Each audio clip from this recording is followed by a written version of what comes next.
नमस्कार, मी रमेश वत्रे. आत्ता या ठिकाणी देऊळगाव गाड्याचं ह्या शिवारामध्ये आलेलो आहे आणि आपण आत्ता या ठिकाणी बातचीत करणार आहोत. देऊळगाव गाड्यातील आनंदा कोकरे आणि चांगोनाबाई कोकरे.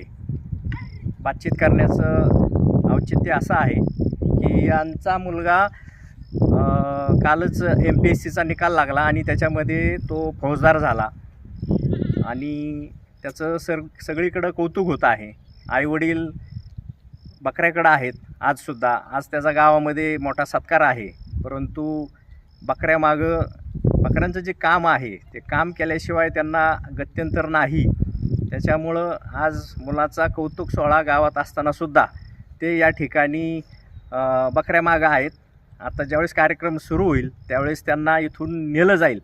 परंतु अशिक्षित कुटुंब म्हणजे वडील पण शिकलेले नाहीत आणि आई पण शिकलेली नाही, पण आज मुलगा त्यांचा फौजदार झाला. त्याचं त्यांना खूप कौतुक आहे.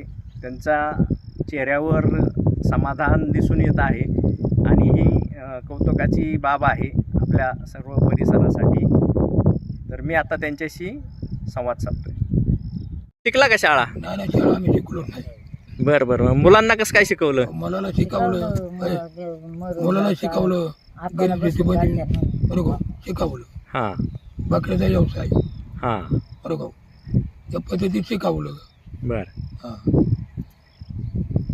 त्यांनी कधी केलं का बकऱ्या मागं काम? बकऱ्या मागं काम सुट्टीला बकरी वळायचा तू?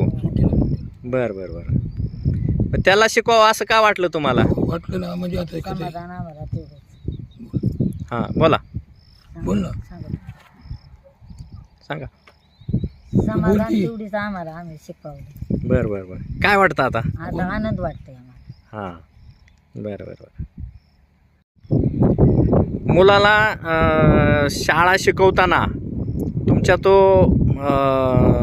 तुम्हाला असं कधी वाटलं नाही का त्यांनी पण मला बकरी वाळण्यामध्ये मदत करावी वगैरे? हो मदत आहे ना.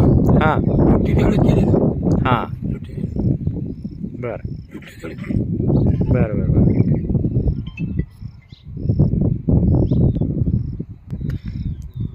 आता मुलगा साहेब झाला तुमचा, हां, आनंद झाला.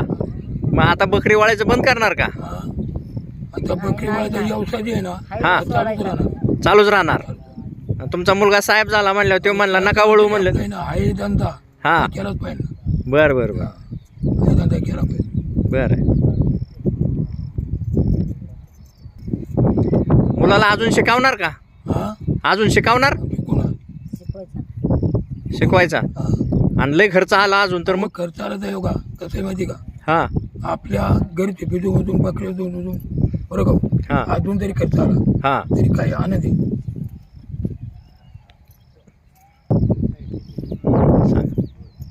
आता तरी गाव सगळ्या लोकांनी मुलांना सुद्धा शाळा शिकवली पाहिजे. दिवस आहे ना बदली झाले काय त्यामुळे ना शाळा शिकवली पाहिजे. बरं. अजून काय सांगाल? आता अजून काय बकऱ्या मागचं जीवन कसं आहे? बकऱ्या मागचं जीवन आहे ना हां, बरं गाव त्याचं आहे ना फार आहे ना फार छान बी आहे फार अवघड बी आहे. बरं. काय अवघड काय आहे? अवघड काय नाही आता ते ना वळायचं चारा पाणी काही मिळत नाही बरं गाव. हां, सगळी दुरुस्त केली पाहिजे. काय म्हणली पोरं?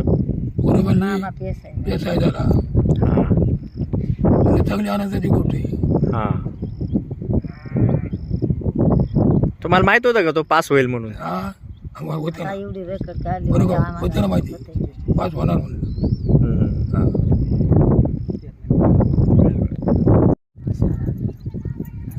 कष्ट केली कमाल कष्ट कष्ट लेकाचं चांगलं कष्ट करून लेकरांचं चांगलं माणसाला अशी असते की कष्ट करून त्याच्यात शिक्षण. मुलगा फौजदार झाला त्यावेळेस तुम्ही कुठं होता? बकऱ्या बकऱ्या करतो बकऱ्या तुम्हाला कसं कळलं मग ते फौजदार झाला? कळलं बघा आम्हाला. पोरं पोरं सांगायला सांगायला. पोरं नातवंड भाजी बर. काय म्हणली ती? म्हणली मामा मामा पेसाई झाला. म्हणली पेसाय झाला. आम्हाला आनंद वाटला. मग आम्हाला आनंद वाटला बघा.